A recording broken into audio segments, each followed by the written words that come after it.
Okay, Miso, today we're going to be reading Fire, Fire by Gail Gibbons. The dispatch calls the volunteer firefighters in the town where the fire is.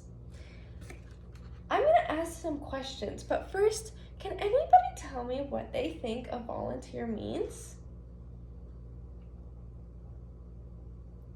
Good idea! A volunteer is someone who helps. So just like our classroom, when we have classroom helpers, volunteer firefighters help firefighters when they need it. But listen closely to the job of a volunteer firefighter. They get a message on their beeper. Volunteer firefighters must leave their homes or jobs to answer a fire alarm, day or night. They don't live at the firehouse, so it's a little different from our classroom helpers. Here come the volunteers. There isn't a fire hydrant here to supply water. Uh-oh, everybody turn their ears on. Are your ears on?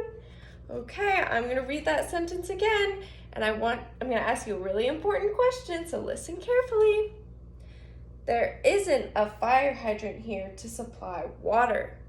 Now, if supply water means to give water, a fire hydrant gives water. Good job.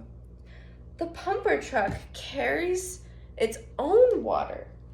It pumps the water through the hose and onto the fire. So that's what they do if they don't have a fire hydrant.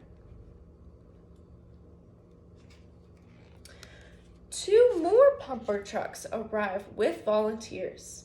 There's a stream nearby. Water from the stream is sucked through a hose and onto a pumper truck, then pumped along to the other trucks. Now let's think back to our water unit.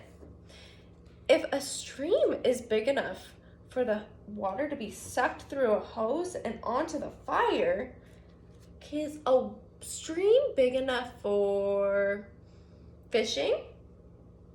Yeah, it is. Is it big enough for swimming? It could be. Is it big enough for a big boat to float on? Nope, it's not as big as the ocean. The truck sprays the water onto the fire and the fire dies down. Great job, Miso.